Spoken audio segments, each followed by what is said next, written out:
Hey guys, we're the QueerCadets. My name is Alex. My preferred pronouns are they, them, theirs.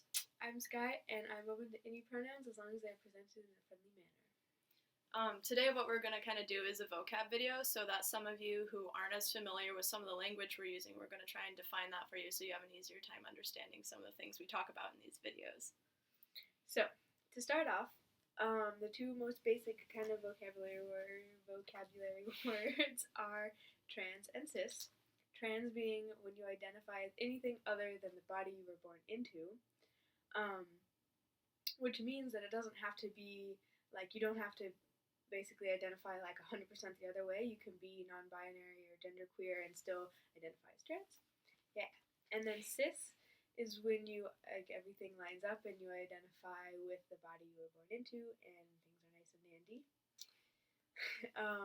And another important word is dysphoria, and that's basically that, like, an uncomfortable feeling, an unhappiness with parts of your body that mainly, like, gender you, so like chest or figure or things like that. Genitals as well. Well, yes. Well, not everyone No, does sorry. that. There's No. genital dysphoria. Sorry to throw that out there for all of you at home, but like Definitely a thing. it's there. Yes. Yes. And yeah, so in my personal experience, the thing that I'm most dysphoric about, and again, like, it's not just, like, genderqueer, gender non-conforming people can feel very dysphoric about their bodies as well. And for me, it's mostly like my chest that I'm dysphoric about because I feel like it's a marker for when people look at me and I'm otherwise androgynous, they see like chest and it's kind of like the female marker kind of a thing. And so that's usually what I'm most dysphoric. And I feel like dysphoric can kind of be a self-conscious thing as well, because you're out in public, you're like presenting yourself to the world and you have these things that are like marking you as a gender and you're dysphoric about them. Yeah. Very much so. For my personal experience, where I have the most dysphoria is definitely in my face, my facial features, also my voice. I don't feel like my voice is always as low as I would like it to be. And then especially the feminine hourglass shape of like the hips and the upper leg, like that, I have a really hard time with that. So that's kind of what I struggle with.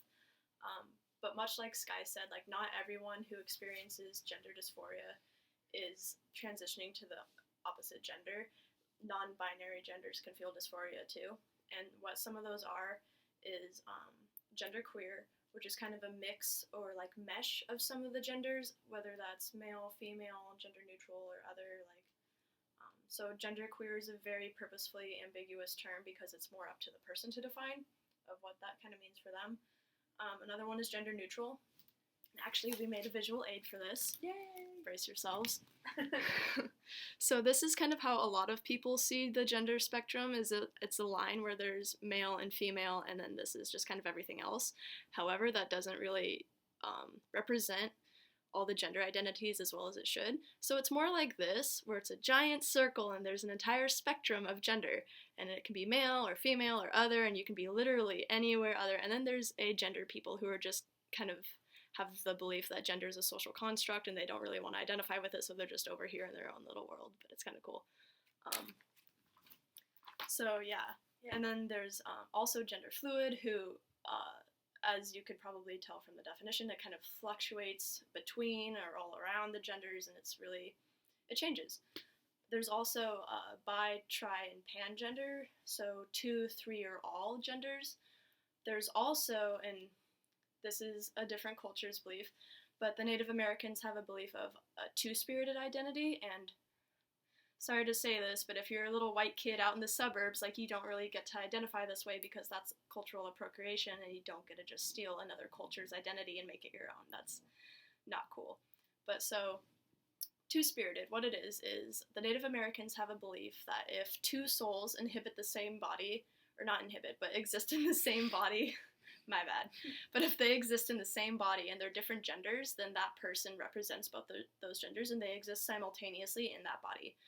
But like I said, that's another culture's belief, but that's something that's out there and that exists. And it's cool because it shows that, like, across cultures, across boundaries, like, we exist. It's apparent. We're there. It's a thing that happens. It's very validating. Mm-hmm.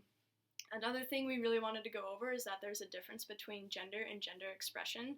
So gender is how you as the person identify, and gender expression is how you express it outwardly. So gender is for the person to define. If someone says they're a gender, they're that gender. Period. End of story. You don't get to be like that smartass that's like, well, your birth certificate says, because you know what? My birth certificate also says I'm like 6 pounds, and obviously quite a bit has changed. Sorry for that sass.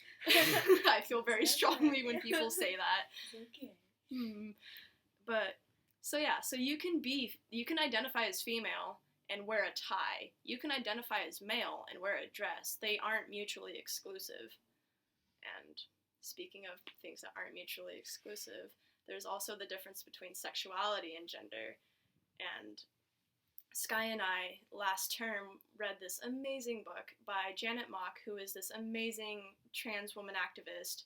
And in her book, she defined the two and distinguished them very well. And the way she did it was sexual orientation is who you go into bed with, and gender is who you go into bed as. Mm-hmm. So there's a lot of confusion because the trans and gay community are often lumped together, that it's all the same thing, but they're not mutually exclusive. Mm-hmm. They can coexist because they're separate identities.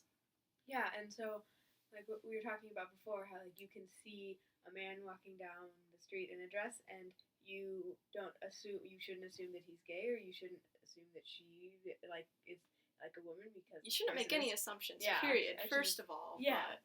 And so, anyways, I guess like I made the mistake of even gendering that person, this like imaginary being. I should have used they them theirs. But it's hypothetical, so. Yeah, but anyways, so the importance, I guess, of what I'm trying to getting at is that it's important to ask pronouns, because you don't know, and it's up to the person.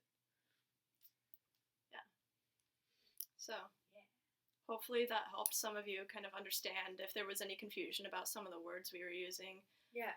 And we also wanted to say, like, we are two young people that like are just talking about gender and stuff all the time, and we really crave and enjoy deep conversations. So if you have any questions, not even questions, like corrections, just want to talk, like email us or anything, because we will answer. Advice, questions, comments, feedback. If you have any suggestions about anything you'd like us to go over or maybe help you with, like, feel free. We'll leave our email in the description. You can contact either of us or both of us. We really would like to hear from some of you guys and what you guys have to say or what you think. So, thank you for watching the video. Yeah, and thank you. Yeah, till next time.